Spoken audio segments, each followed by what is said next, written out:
राजस्थान की बात है। राधा नाम की एक लड़की है, छोटी बच्ची बेटा, बहुत बड़ी नहीं है, मानो 6, 7, 8 साल की आयु की बच्ची। घर कहाँ है? एक बस स्टॉप के पास। अपने घर की खिड़की से देख के उसे बस स्टॉप दिखाई देता है। रोज बसें आती हैं, रोज बसें जाती हैं। एक बस पर लिखा हुआ है वृंदावन, और जहां रहती है उस जगह का नाम। वहां से वृंदावन, वृंदावन से उस जगह पर। आज भागती भागती राधा गई है। कहती है, ड्राइवर अंकल, ऐसे ही बच्चे कहते हैं ना, ड्राइवर अंकल आप वृंदावन जाते हो? हाँ। कंडक्टर अंकल आप भी वृंदावन जाते हो? हाँ। वृंदावन जाते हैं, वहां से ये वही जगह है ना जहां बांके बिहारी जी रहते हैं, जहां राधा वल्लभ जी रहते हैं? हाँ, वही जगह है। मुझे एक दिन ले जाना। नन्ही बच्ची फरियाद कर रही है, मुझे एक दिन ले जाना, मेरा उनको मिलने को बहुत दिल करता है। बच्ची की बात सुन के अनसुनी कर दी। बच्चे ऐसी बातें करते ही हैं। राधा अपने घर चली गई है, ये अपना बस लेके वृंदावन चले गए। तो जाते कुछ दिनों के बाद ये अवसर नहीं मिला उसे। कुछ दिनों के बाद उसे ब्लड कैंसर हो गया है। पता लग गया कि ब्लड कैंसर है। उस बच्ची को भी पता लग गया मेरी जीवन यात्रा खत्म होने वाली है, मैं बहुत देर तक जी नहीं सकती। संभवतः उस वक्त की बात होगी जिस वक्त अच्छे इलाज नहीं थे। आज भी बहुत अच्छे तो नहीं है, जो लाखों रुपये खर्च कर सकते हैं उनको जीवन मिल जाता है। गरीब आदमी तो बेचारा मर जाता है। गरीब आदमी कैंसर का क्या इलाज कराएगा? कहां से लाखों रुपया लाएगा? उसे ब्लड कैंसर हो गया है। उसे लगा मेरी जीवन यात्रा समाप्त होने वाली है। आज एक पत्र लिखा। पत्र लिखे, जाके ड्राइवर अंकल को कहा, ड्राइवर अंकल ये पत्र ले जाओ, बांके बिहारी को ये मेरा पत्र दे देना। ऐसा लिखा है, बांके बिहारी को जाके ये मेरा पत्र दे देना। ड्राइवर ने पत्र दिया है। गए, भूल गए पत्र देना, भूल गए या सोचा होगा बच्ची पत्र दिया क्या, पत्र कैसे पत्र दे रहा बांके बिहारी को। वापस आए, राधा ने पूछा, अंकल मेरा पत्र बांके बिहारी को दिया? नहीं बेटा, रश बहुत था, बड़ी भीड़ थी बांके बिहारी की, झूठ बोल दिया, इसलिए तेरा पत्र नहीं दे पाया। अगली बार जाऊंगा तो तेरा पत्र जरूर दूंगा। मन ही मन कुछ लगा, ये बच्ची बेचारी ने दिया है, बड़ी श्रद्धा के साथ दिया है, तो ये पत्र मुझे देना चाहिए, पहुंचाना चाहिए। गए, जाके बांके बिहारी के मंदिर में जाके पत्र को रख दिया। आज जब तक ड्राइवर पहुंचा है, राधा कोमा में चली गई। राधा बेहोश पड़ी हुई, नन्ही बच्ची बेहोश कोमा में चली गई हुई है। वह खिड़की जिससे खड़ी होके बस स्टॉप, ड्राइवर, कंडक्टर इत्यादि दिखाई देते थे, वह खिड़की खुली है, उसे कोई सुध बुध नहीं है।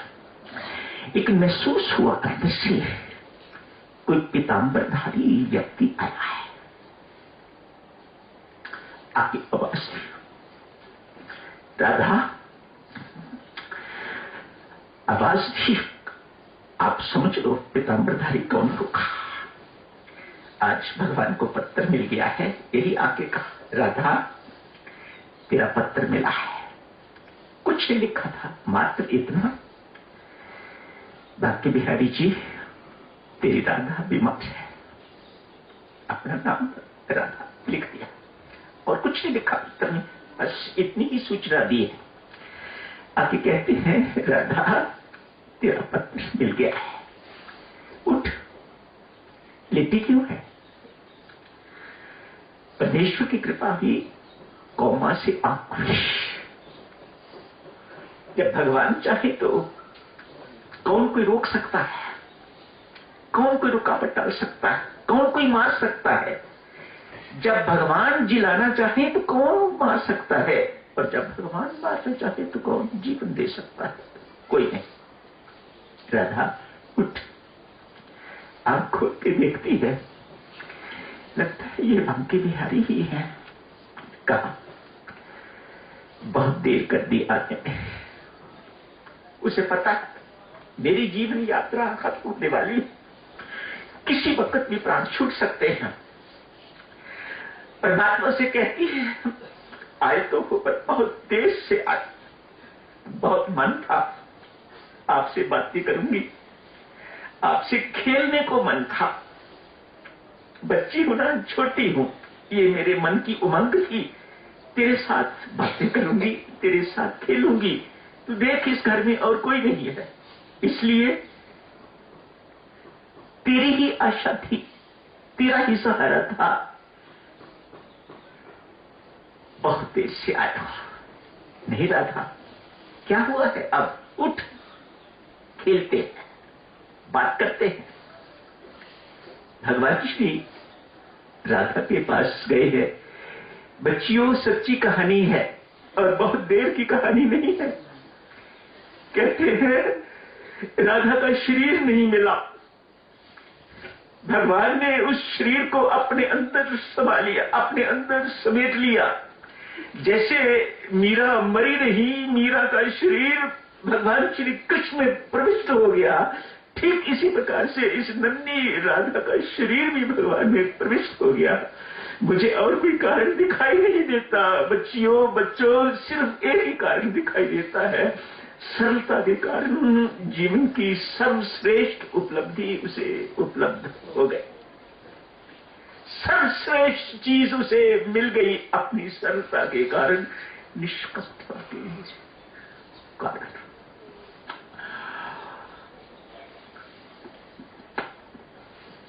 समय हो गया है दिव्य सज्जनों। चाहता था एक आधा दृष्टांत छोटे बच्चे का भी सुनाया जाए। ये तो दोनों बच्चियों के थे, समय के अभाव के कारण नहीं हो सकेगा। आपसे निवेदन करूंगा, श्याम शरणम आते हो, राम राम जपते जपते आया करो। जाते हो सत्संग से तो राम राम जपते जपते जाया करो। ये जिंदगी के अनमोल क्षण। आज रविवार है ना, ये चला गया, ये रविवार दोबारा कभी नहीं आएगा। अगला रविवार आएगा, लेकिन ये रविवार फिर कभी नहीं आएगा जिंदगी में। अतएव बच्चियों, बच्चों, इस समय का मूल्य जानो। आपको पढ़ाई करनी पड़ती है, खूब करो, लेकिन पढ़ाई से जो समय मिलता है उसे व्यर्थ न गवाओ। उस समय भी आप राम राम जपो, परमात्मा की पूजा जो भी आप करते हो वह करो। परमात्मा इसी से आपसे संतुष्ट हो जाएगा। लेकिन आप व्यर्थ में समय गंवाओ तो परमात्मा को अच्छा नहीं लगता। अपनी अनमोल जिंदगी नष्ट कर रहे हैं, व्यर्थ कर रहे हैं। मैं क्या करूं? इनको पता नहीं कि ये मानव जीवन फिर मिलना है कि नहीं मिलना। अभी तो मैंने दिया हुआ है। अतएव बच्ची हो, बच्चे हो, बड़े हो, सबसे करबद्ध प्रार्थना है, राम राम जपते जपते परमात्मा को याद करते करते आया कीजिएगा, और याद करते करते ही अपने घरों तक जाया कीजिएगा। जिंदगी ऐसे ही व्यतीत जब हो जाए तो सफल होने की संभावना है। सफल हो, अति शुभकामनाएं, कामनाएं आप सबको। दया करो मेरे राम राया, कृपा करो मेरे राम राया। दया करो मेरे राम राया, कृपा करो मेरे राम राया। दया करो मेरे राम राया, कृपा करो मेरे राम राया। दया करो मेरे राम राया,